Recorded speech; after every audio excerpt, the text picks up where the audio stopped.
Muy bien, a ver qué nos dé. Perfecto. Muy bien, profesor, gracias nuevamente por haber aceptado la invitación.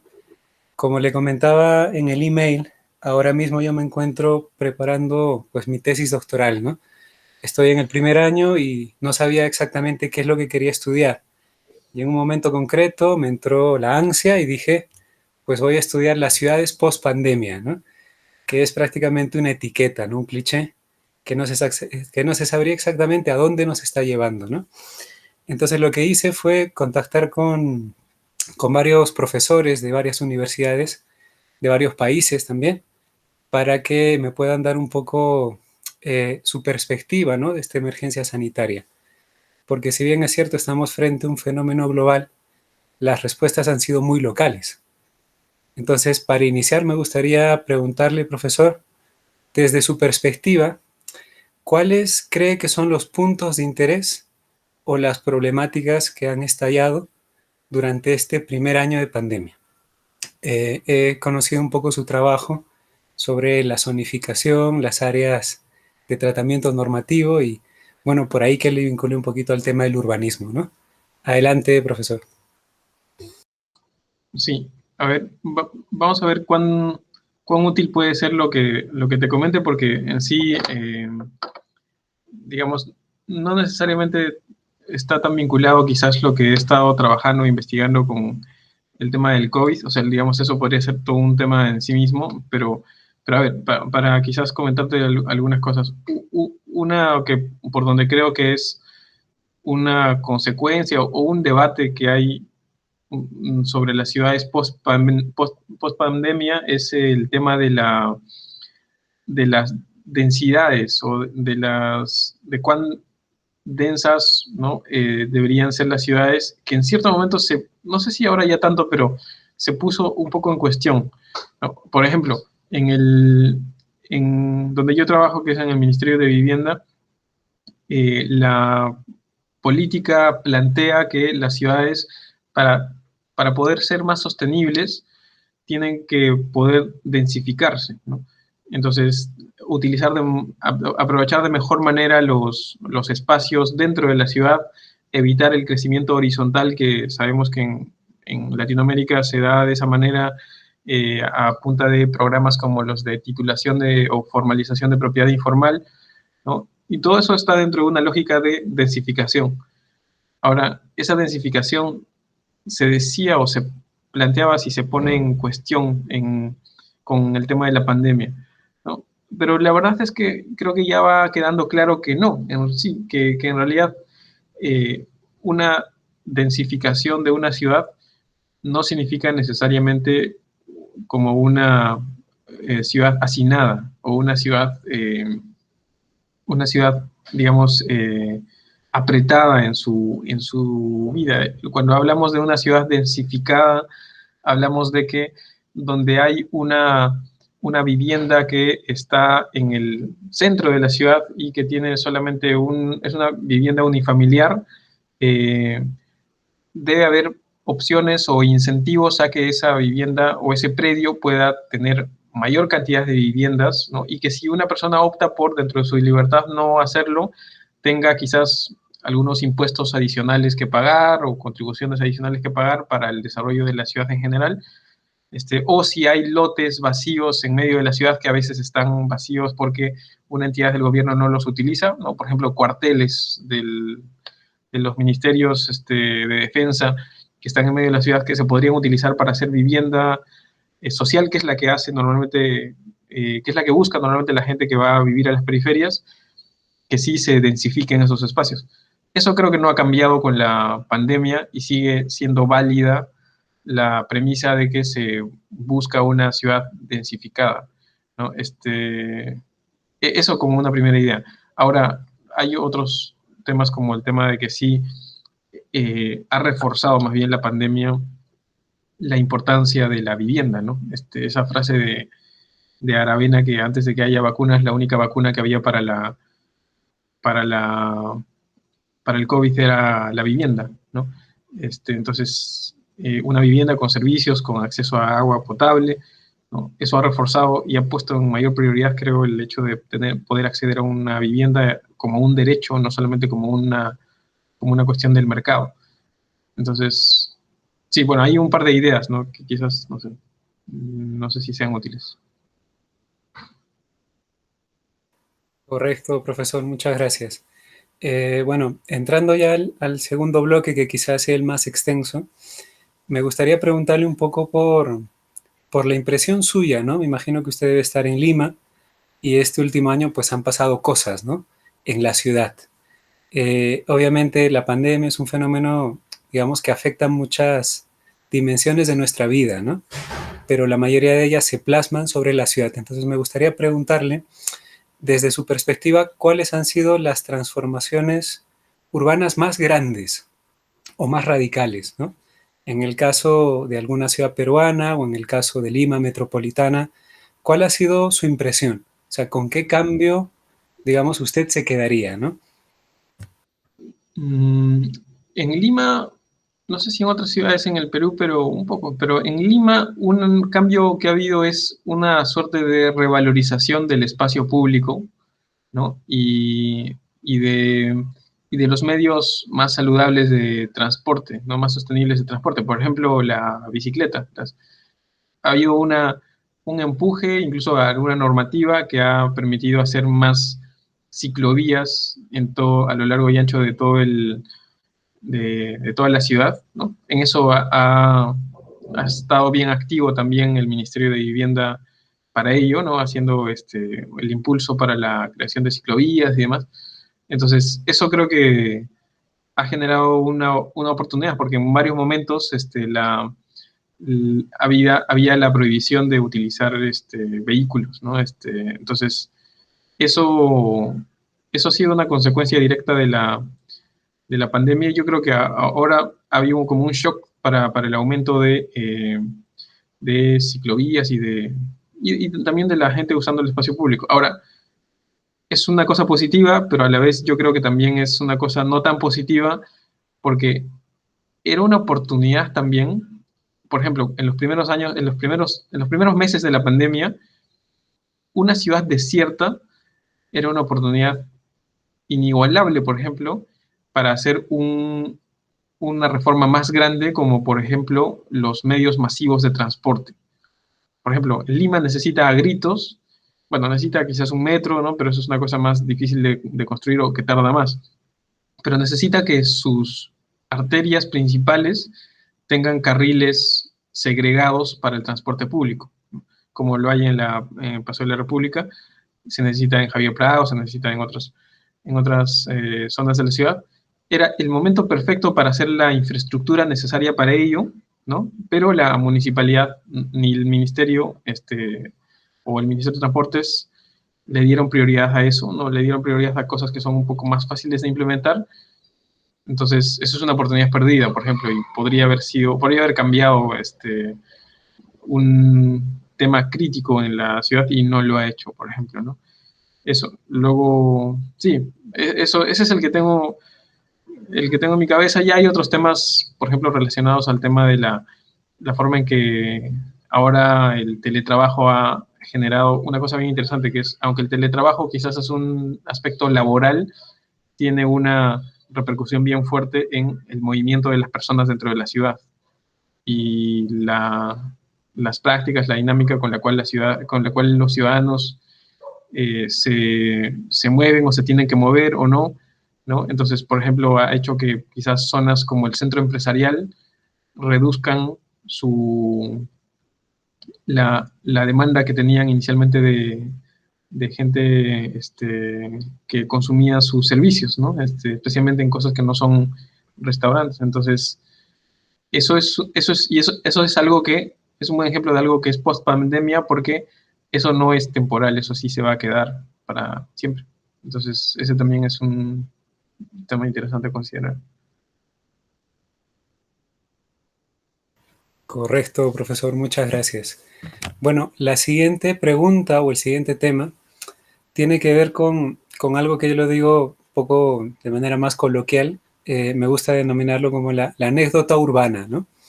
Y tiene que ver con quizá la etapa más dura de la pandemia, en la cual las restricciones pues fueron mucho más fuertes, ¿no? Bueno, conversando con muchos colegas de otros países, pues había un montón de cosas interesantes, ¿no? En el caso peruano, imagino que a usted también le habrá llamado la atención el hecho de permitir que salgan solo varones y luego mujeres, ¿no? Según el día de la semana. Una medida que despertó pues muchas cosas, ¿no? Incluso cosas de risa, ¿no? En las redes.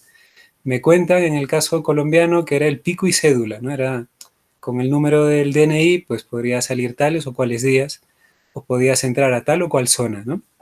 Por ahí en el caso de México me contaban que para entrar al centro histórico de Ciudad de México tenías que tener un apellido concreto, ¿no? Porque era por orden alfabético. Entonces, esta pregunta tiene que ver un poco con las medidas iniciales que se han desplegado para controlar un poco el contagio. ¿Con qué medida usted, digamos, se quedaría como para retomarla y para comentarla en adelante? ¿Cuál es la medida de control urbana, entre comillas, que más le ha llamado la atención? ¿Qué más me ha llamado la atención como algo positivo o como algo negativo?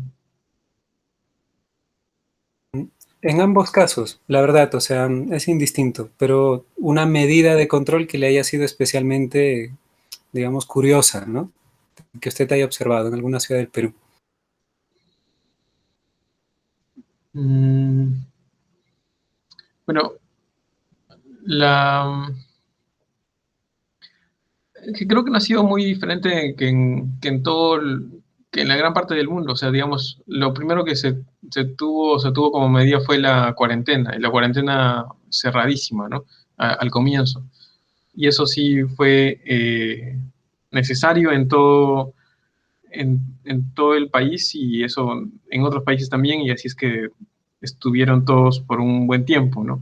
Luego ya fueron abriéndose y, como dices, ¿no? Con algunos errores, como el tema de lo de que fuera en función al género las salidas y demás, ¿no?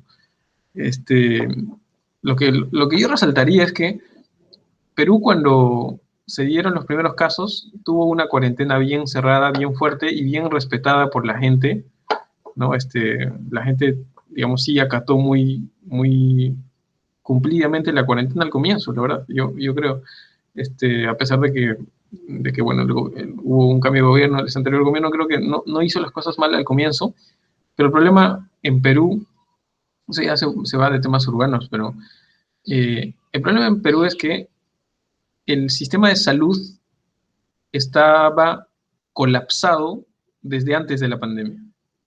Y eso ni siquiera en Lima te digo, sino yo, digamos, habiendo vivido la mayor parte de mi vida en Cusco, en provincias, eh, una persona, por más que sea pobre o rica, va al seguro de salud y se muere por cosas que no debería morirse, por ejemplo, por una apendicitis, por ejemplo. Entonces, ese es un problema que ya pues simplemente se rebalsó el vaso cuando vino la pandemia y aunque tuvieron medidas bien prontas, Perú terminó estando en los primeros países o hasta creo que el primero en manejar mal la pandemia. ¿Pero por qué? Porque el sistema de salud, por más de que Perú haya crecido económicamente en los últimos 20 o 30 años, el sistema de salud no se le había dado la importancia suficiente y entonces estaba colapsado, ¿no? De nuevo, eso se nota menos en Lima, también se nota en Lima, pero más en provincias. En provincias el, el tener que ir al hospital es casi una ruleta rusa, entonces eh, eso pues, eso ya escapa a cualquier cosa que uno pueda hacer, ¿no? Eso estaba condenado Perú a ir a estar así, y espero que más bien esta elección de la pandemia le dé una importancia a temas como la salud o la educación por encima, digamos, del desarrollo económico típico, ¿no? Entonces, esa es la problemática en nuestro país.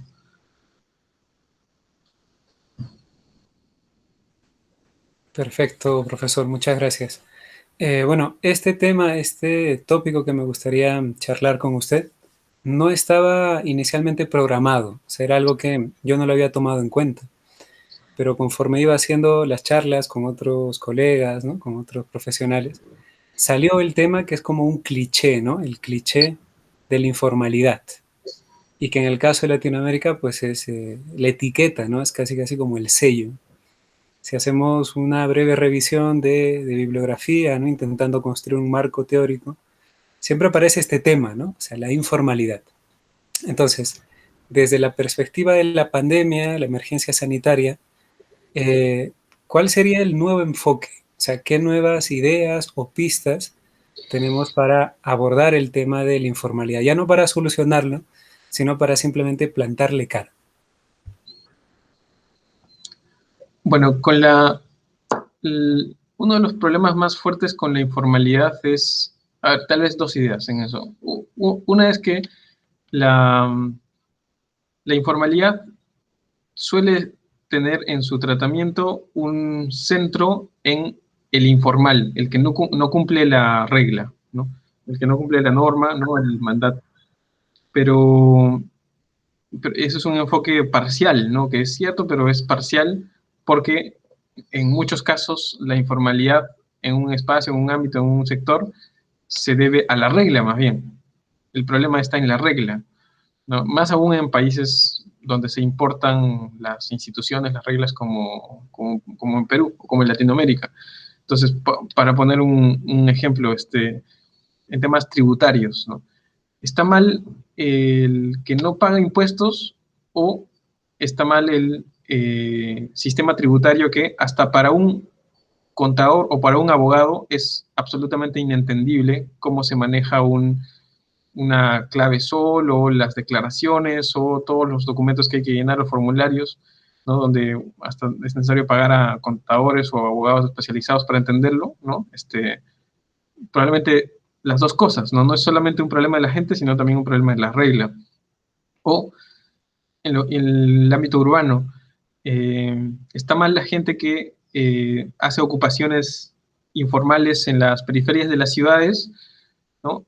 O el sistema oficial que aspira a que la gente compre su vivienda en el mercado, cuando en realidad comprar una vivienda en el mercado pasa por tener un mínimo de ingresos que no todos lo tienen asegurado.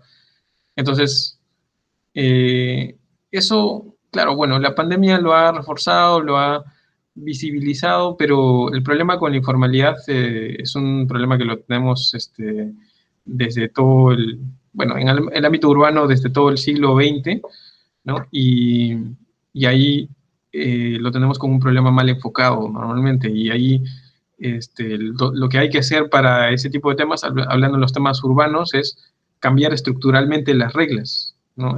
Por ejemplo, cambiar las reglas de modo que en el ámbito urbano no sea tan complicado que las municipalidades hagan sus planes de desarrollo urbano o den licencias o hagan sus procedimientos para dar autorización para las obras o para las habilitaciones urbanas. Lo que hay que cambiar es la regla. También la gente tiene que cambiar, sí, pero también tiene que cambiar las reglas y eso a veces se pierde de vista. Y entonces, ahí es donde está el meollo del asunto, ¿no? Y el segundo tema que iba a comentar es donde no está el meollo del asunto es en formalizar, ¿no? Que eso es una de las cosas más perniciosas que ha habido en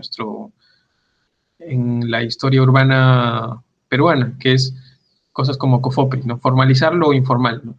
Y, de nuevo, reforzar al que actúa de manera informal o ilegal en muchos casos, sin cambiar la regla, ¿no? Yo entiendo que entendamos la situación de alguien que ha invadido una determinada situación o no ha cumplido una determinada regla, si es que se está flexibilizando cambiando la regla, ¿no? Pero si la regla se está manteniendo igual y estoy formalizando el no cumplimiento de la regla, estoy haciendo las dos cosas mal, ¿no? Entonces, eso es, y eso aplica para la informalidad urbana, para la informalidad económica, para la informalidad política también. Entonces, eso implica mirar mejor los sistemas de reglas, ¿no? Donde justamente lo jurídico o lo legal es necesario estudiarlo, ¿no? Aun cuando a veces no está tan vinculado, o los profesionales del derecho no están tan vinculados a veces con estos temas, tienen que estarlo más, ¿no? Ellos son los que tienen más conocimiento de cómo las reglas funcionan y no funcionan, ¿no? Correcto, profesor, muchas gracias. Estamos llegando al corazón de la charla, ¿no? Que es un poco el esquema que estoy intentando esbozar para la investigación mía, ¿no? Y bueno, le comento que a mí me gustaría como estructurar un poco estas transformaciones rápidas que han tenido las ciudades, ¿no? Hablando prácticamente de los primeros 12, 15 meses de la emergencia sanitaria, ¿no? Y me gustaría como eh, agruparlo, ¿no?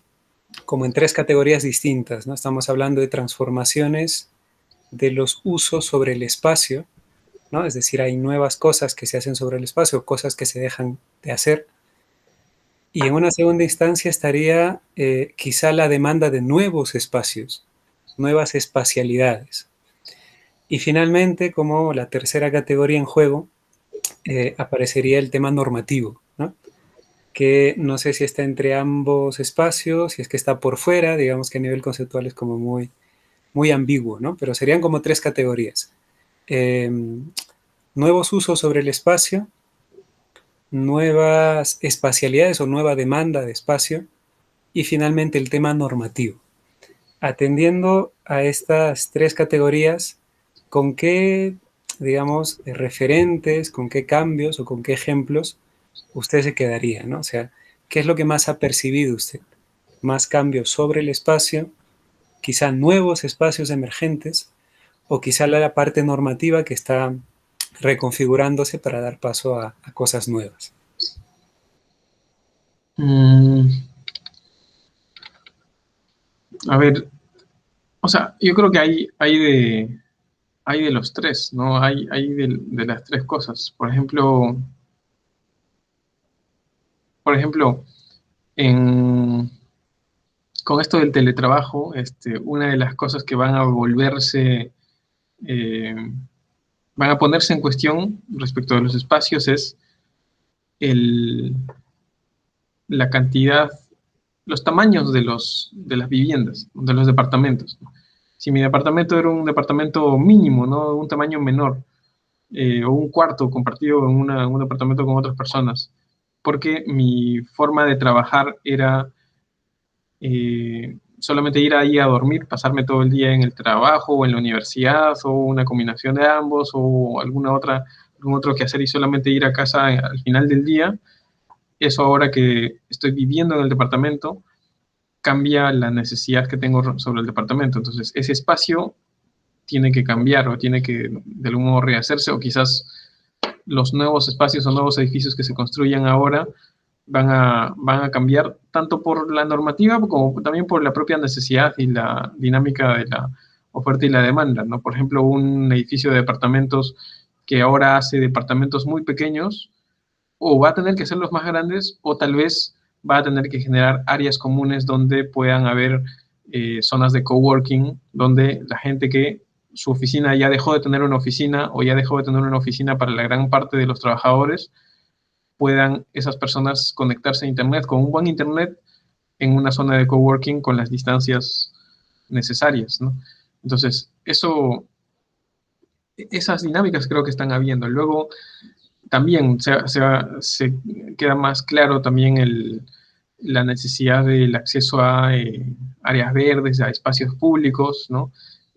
Para las viviendas también, ¿no? Ya que cada vez va a haber más uso de tu vivienda como tu lugar o como tu estación de vida laboral, profesional o educativa. Entonces, también. Y la parte normativa va a venir al lado de eso, ¿no? O sea, tiene que ser un reflejo de la forma en que la gente vive, ¿no? Tanto de la forma en que la gente vive como de las necesidades que tiene de reformular cosas, ¿no? O sea, reglamentos de construcciones, reglamentos de parámetros urbanísticos y edificatorios van a tener que ir acomodándose a esas realidades, ¿no? Entonces, en eso creo que hay cambios, ¿no? Pero hay cambios de todos los tipos que mencionaste, ¿no?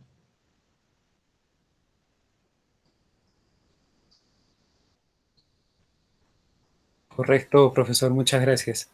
Esta es la última cuestión, que no es una pregunta cerrada, sino es como una especie de reflexión, ¿no? Estamos a poco más de un año del inicio de la pandemia.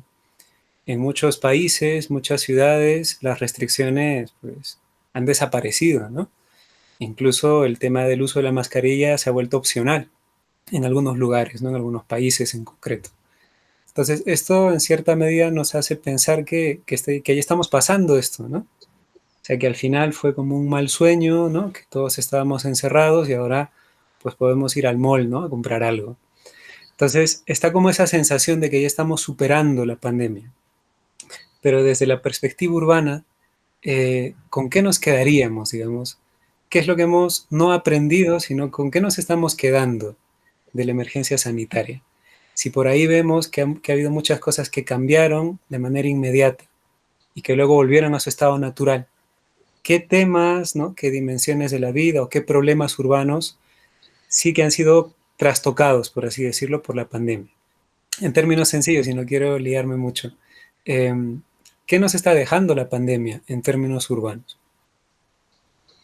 Mm, digamos, en términos de diseño urbano o de organización de una ciudad, creo que los grandes principios que había pre-pandemia siguen vigentes, ¿no? Lo que decíamos, la densificación, los medios de transporte sostenibles, la gestión de riesgo de desastres, eh, la necesidad de que o sea, digamos, generar una oferta mayor de vivienda sea una alternativa para la expansión excesivamente horizontal de las ciudades. Todo eso creo que es totalmente vigente. Más vigente incluso diría, porque además ahora la vivienda tiene una importancia especial dado lo que ha significado la pandemia, especialmente para los que no tenían acceso a una vivienda digna. Eh, donde creo que se nota el cambio es en las interacciones de las personas y que se nota indirectamente en lo urbano, que es lo que decía, digamos, el hecho de que ahora haya una mayor conexión eh, de conversaciones como la que estamos teniendo en este momento. Es decir, anteriormente, eh, una que otra vez uno tenía una llamada por Skype, ¿no? Y, por ejemplo, uno tenía una llamada por Skype y para eso una persona tendría que tener cierta familiaridad con usar Skype.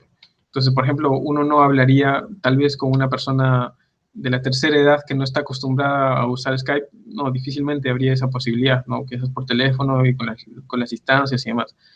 Y hoy día se ha vuelto una cuestión común, como casi común, ¿no? No voy a generalizar, pero casi total de todas las personas poder utilizar videollamadas.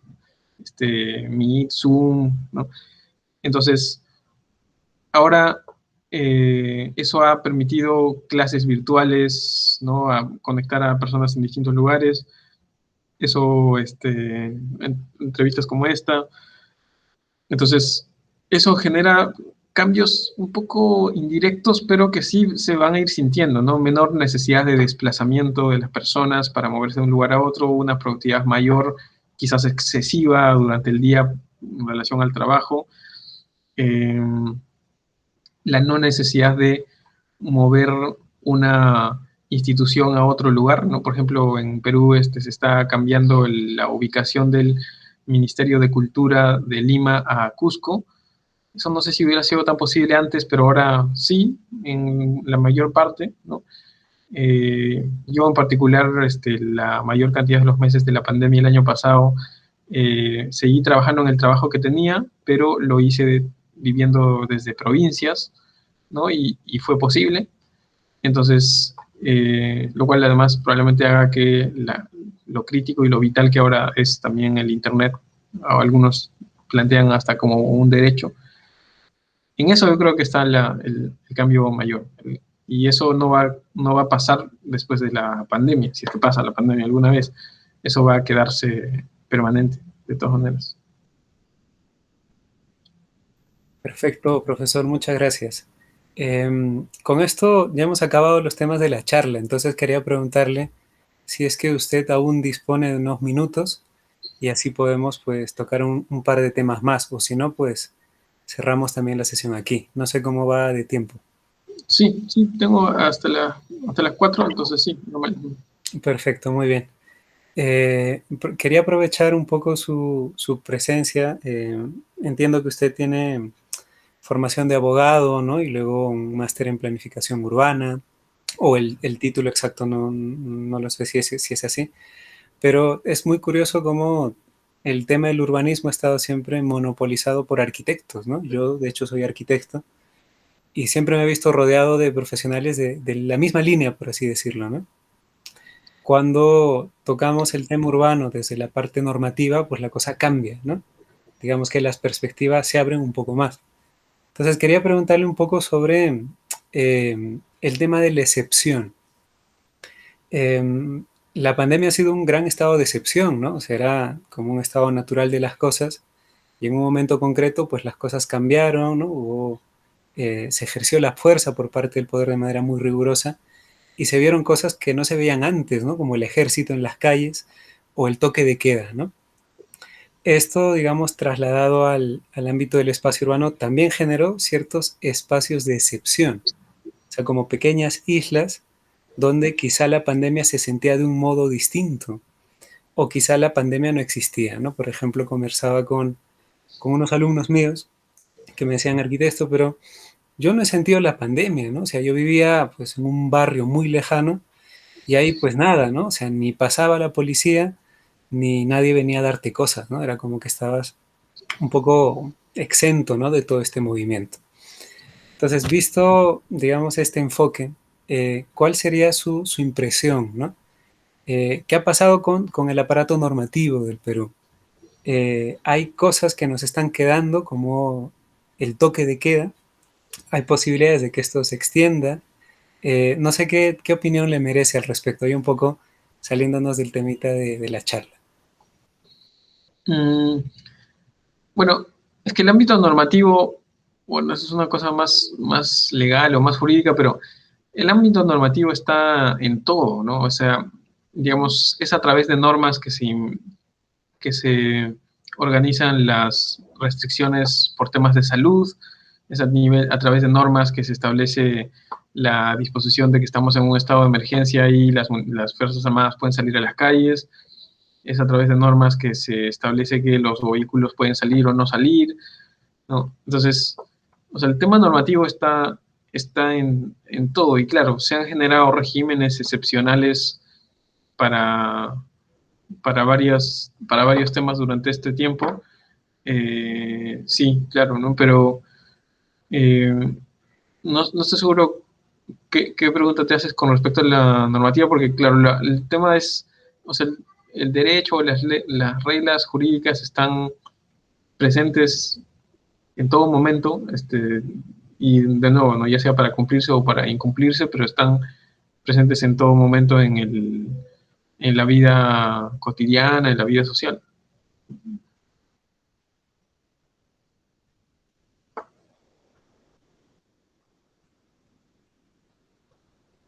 Correcto, profesor.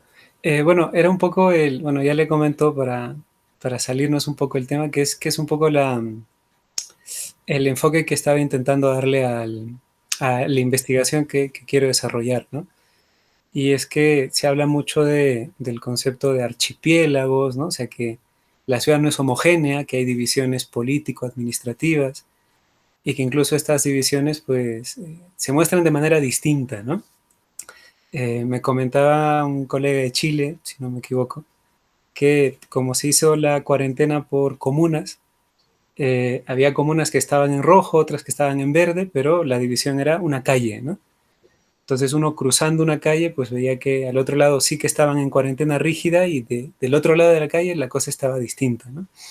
Entonces iba un poco a eso, ¿no?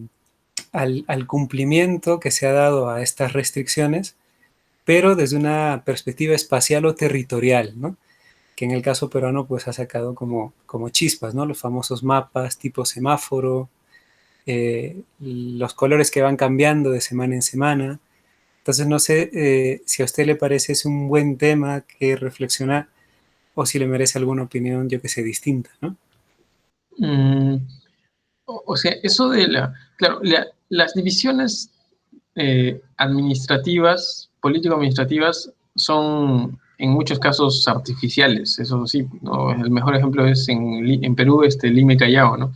Callao es un espacio que, claro, ahora está considerado como una provincia, es la provincia constitucional, pero en realidad fue un episodio bien anecdótico nomás el que generó que se le diera la calidad honorífica de provincia constitucional, pero bueno, a partir de eso empezó a considerarse como una provincia aparte y al final, si uno dibuja la línea de división entre los dos distritos, va a encontrarse con muchas zonas donde no hay ninguna diferencia a un lado y a otro, pero está considerado como una provincia distinta y puede tener régimen, una regulación distinta o un nivel de alerta distinto en las normas COVID. Entonces, claro, las divisiones político-administrativas tienen ese defecto, se puede decir, ¿no? Pero son al final defectos, o sea, funcionales, ¿no? Que es, de algún modo también hay que dividir el territorio como para poder estudiarlo e intervenir en él, ¿no? Entonces, eso es parte de ese oficio, ¿no? Ahora, eh, lo otro que hay respecto de los semáforos, la división territorial en relación a las decisiones del Estado, es parte, que ya no es tan novedoso en sí, pero que es que todas o casi todas las decisiones del Estado, ¿no? Y las investigaciones también, incluso en el ámbito privado, son, es útil de territorializarlas, de espacializarlas, ¿no? El Estado tiene uno de los, y eso viene de la preeminencia de los economistas y probablemente de la planificación estratégica en el Estado, un defecto de trabajar en base a indicadores y trabajar en base a números totales, ¿no? Y números objetivos, además de información cuantitativa. Y, y eso es un defecto, eso no capta de manera adecuada la realidad, ¿no? La realidad, para medirla bien, hay que verla a través de elementos cualitativos también, con visitas, con entrevistas, con experiencias. Y uno de los aspectos que permite complementar la información cuantitativa, que es la que normalmente predomina en las decisiones del Estado, es la información espacializada, es decir, el mapear cosas, ¿no? El mapear lo que uno está haciendo o lo que uno puede hacer, ¿no? Y trabajar sobre combinación de capas de información y demás. Eso no tiene todavía un uso plenamente generalizado. Claro, ya es algo que va quedando claro que se necesita, pero eso creo que es un potencial que, sí, ahí como mencionas, eh, sí se va haciendo patente, ¿no? Entonces creo que eso se puede potenciar más. Correcto, profesor, muchísimas gracias.